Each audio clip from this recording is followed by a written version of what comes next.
नमस्कार दोस्तों, आप सभी का लॉ सीखो के दैनिक समाचार विश्लेषण में। चलिए आज के आर्टिकल के बारे में बात करेंगे। तो आज हम एक ही आर्टिकल के बारे में बात करेंगे जो कि सिविल रजिस्ट्रेशन के बारे में है, जो हमारा नागरिक रजिस्ट्रीकरण प्रणाली है, उसके बारे में हम आज बात करेंगे।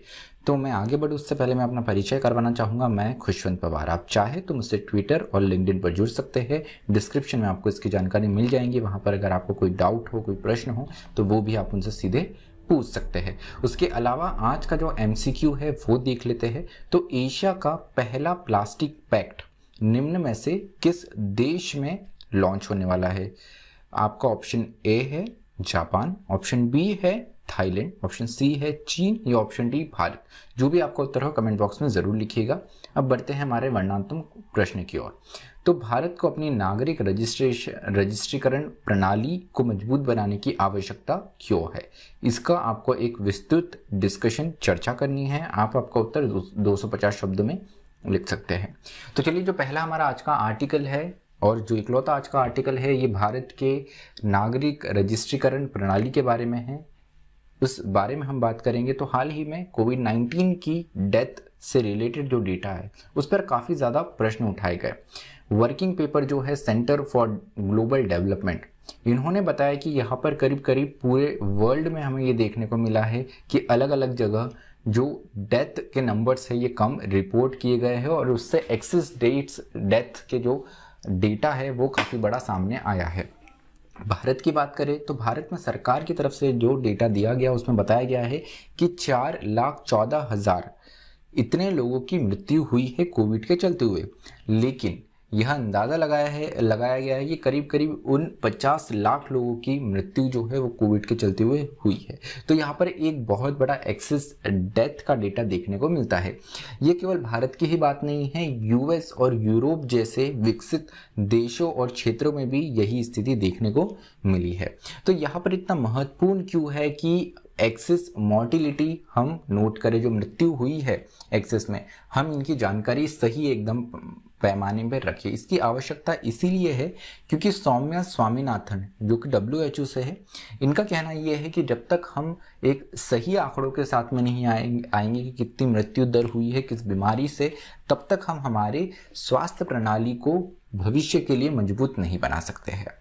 उसके अलावा एक और महत्वपूर्ण बात यह है कि जो हमारे कानून में भी अगर हम देखें तो section 19 of registration of births and deaths act 1969 कहता है कि स्टेट गवर्नमेंट की ये ड्यूटी है कि वो समय समय पर रजिस्टर्ड बर्थ और डेथ जो हर वर्ष होता है उसका डेटा पब्लिश करे, प्रकाशित करें।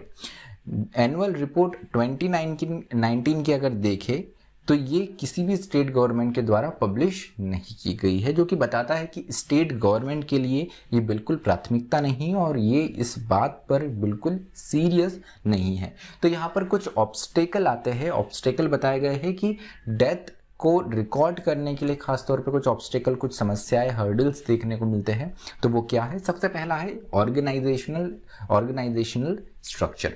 जो हमारे देश में मल्टीपल एजेंसीज है, विभिन्न प्रकार की जो एजेंसियां है, इनके द्वारा अपने आप में समन्वय नहीं है। इसके चलते हुए डेथ रिकॉर्ड करने का जो डेटा है ये अपने आप में काफ़ी ज़्यादा एक चैलेंजिंग हो जाता है, एक चुनौतीपूर्ण हो जाता है। अगर हम देखें तो रजिस्ट्रार जनरल ऑफ इंडिया है, उसके अलावा अलग अलग राज्यों और यूनियन टेरिटरीज में चीफ रजिस्ट्रार्स होते हैं। 21 राज्यों में स्वास्थ्य विभाग जो है ये भी डेथ का डेटा इकट्ठा करता है। उसके अलावा डिपार्टमेंट ऑफ प्लानिंग, इकोनॉमिक्स और स्टैटिस्टिक्स जो सांख्यिकी विभाग है 13 राज्यों में और यूनियन टेरिटरीज में, ये भी डेटा रिकॉर्ड करता है डेथ का। उसके अलावा लोकल लेवल पर अगर हम देखें तो पंचायत और जो लोकल एडमिनिस्ट्रेशन डिपार्टमेंट होता है ये भी डेटा इकट्ठा करते हैं।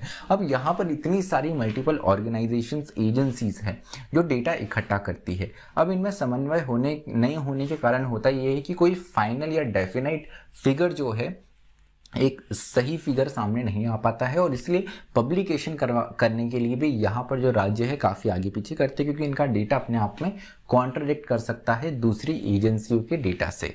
तो यहाँ पर एक मुख्य बात यही है कि लैक ऑफ कोऑर्डिनेशन जो है, अलग अलग जो एक्टर्स हैं इनके बीच में, अलग अलग जो संस्थाएं हैं इनके बीच में कोऑर्डिनेशन नहीं है, समन्वय नहीं है। तो सिस्टम को स्ट्रेंथन करने की बात जब की जाती है तो यहाँ पर महत्वपूर्ण है कि high priority to strengthening civil registration and generation of vital status. यहाँ पर महत्वपूर्ण ये है कि हमारी जो सिविल रजिस्ट्रीकरण प्रणाली है, इसको पंजीकरण प्रणाली जो है, नागरिक पंजीकरण जो प्रणाली है, इसको मजबूत बनाने की आवश्यकता है और साथ ही साथ इसका रिजल्ट आना और इसको पब्लिश करना भी उतना ही महत्वपूर्ण है। उसके अलावा यहाँ पर ज़रूरी है कि गवर्नमेंट जो है, भले ही वो राज्य की सरकार हो या केंद्र की सरकार हो, इनको ये कमिटमेंट देने की आवश्यकता है कि वो 100% यहाँ पर पंजीयन करे। उसके अलावा data should meet a standard setup by union statistics division. उसके अलावा जो यूनाइटेड नेशन का सांख्यिकी विभाग है, उनके द्वारा जो स्टैंडर्ड, जो मानक तय किए गए हैं, उस ही आधार पर डेटा आने की आवश्यकता है। तभी हम इसका सही तरीके से उपयोग कर सकते हैं और इसको वैश्विक लेवल पे हम इसको कंपेयर भी कर सकते हैं। कुछ महत्वपूर्ण इनिशिएटिव है जो कि लिए गए हैं, जैसे यूनिफॉर्म सॉफ्टवेयर बनाने की बात की गई है for registration of birth and deaths. मृत्यु और जन्म का पंजीकरण करवाने के लिए एक यूनिफॉर्म सॉफ्टवेयर एप्लीकेशन बनाने की बात की गई है। कई राज्यों में काम हो भी चुका है, 13 अलग अलग भारतीय भाषाओं में इसको लाने की बात की गई है। तो बहुत ही महत्वपूर्ण कदम होगा, जिससे जो हमारी विभिन्न एजेंसियां हैं इनमें समन्वय भी बैठेगा। उसके अलावा डेटाबेस ऑफ इंस्टीट्यूशंस, जो मेडिकल इंस्टीट्यूशंस है, इनका भी एक यूनिफॉर्म नेशन वाइड डेटाबेस बनाने की बात की गई है, इस पर भी काम चल रहा है। उसके अलावा application to monitor institutional events, तो जो भी इंस्टीट्यूशनल इवेंट्स होते हैं और इसकी ज़रूरत भी, जो रजिस्ट्रेशन प्रोसेस है, इनकी ज़रूरत भी पैदा करने की आवश्यकता है। उसके अलावा कैपेसिटी बिल्डिंग करना है, जो आपके रजिस्ट्रार्स है, इनके जो कर्मचारी है, जो यहाँ पे वर्कफोर्स काम कर रहा है, इनको ट्रेन करने की भी आवश्यकता है, क्योंकि हम डेटा डिजिटलाइजेशन की ओर बढ़ रहे हैं। तो हमें इस तरीके से इनको ट्रेन करने की भी आवश्यकता है और साथ ही डेटा को डिजिटल करने की भी आवश्यकता है। उसके अलावा लोगों में एडवोकेसी और पब्लिसिटी भी इसकी पहुंचनी चाहिए कि लोगों तक ये जानकारी पहुंचे कि अगर किसका जन्म होता है या किसकी मृत्यु होता है तो उसका पंजीकरण करना अनिवार्य है। उसके अलावा डिमांड जनरेशन की भी एक आवश्यकता है कि यहाँ पर लोगों को आप जागरूक कर दोगे, लेकिन लोग तभी जागरूक होंगे तब तक उसका कोई डिमांड या कहीं कंपल्शन नहीं होता है। और उसके साथ में इसे नेशनल पॉपुलेशन रजिस्टर से भी जोड़ने की बात की गई है। तो यहाँ पर अगर हम देखें तो बेनिफिशियरी जो है, जिसको पंजीकरण करवाना है, वो अपना डॉक्यूमेंट जमा करता है।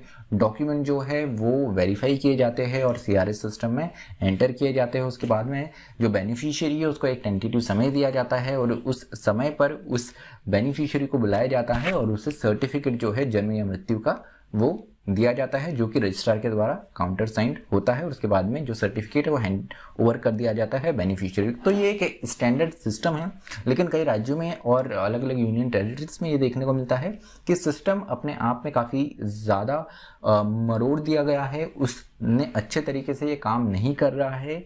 कई और हमें ह्यूमन रिसोर्स का भी शॉर्टेज देखने को मिलता है। तो ये एक स्टैंडर्ड सिस्टम है जो कि फॉलो होने की आवश्यकता है। तो चलिए, आज का जो हमारा विश्लेषण है वो यही समाप्त होता है। मुझे सुनने के लिए आप सभी का धन्यवाद। आप चाहे तो इस न्यूज़पेपर एनालिसिस को, इस डेली न्यूज़पेपर एनालिसिस को, साथ साथ लीगल ऐसे जो होते हैं उन्हें सिर्फ ऑडियो फॉर्म में भी सुन सकते हैं हमारे विभिन्न पॉडकास्ट प्लेटफॉर्म्स पे, Spotify, Google podcast, Apple podcast और एंकर। इन प्लेटफॉर्म पे आपको जाकर सिर्फ डेली न्यूज़पेपर एनालिसिस सर्च करना है और आप हमें वहाँ पे फॉलो कर सकते हैं और डेली सुन सकते हैं। उसके अलावा आप हमारे टेलीग्राम और इंस्टाग्राम चैनल पे भी जुड़ सकते हैं। अधिक जानकारी के लिए आप लॉ सीखो की वेबसाइट भी विजिट कर सकते हैं। मुझे सुनने के लिए आप सभी का धन्यवाद। Thank you. Stay tuned to law सीखो।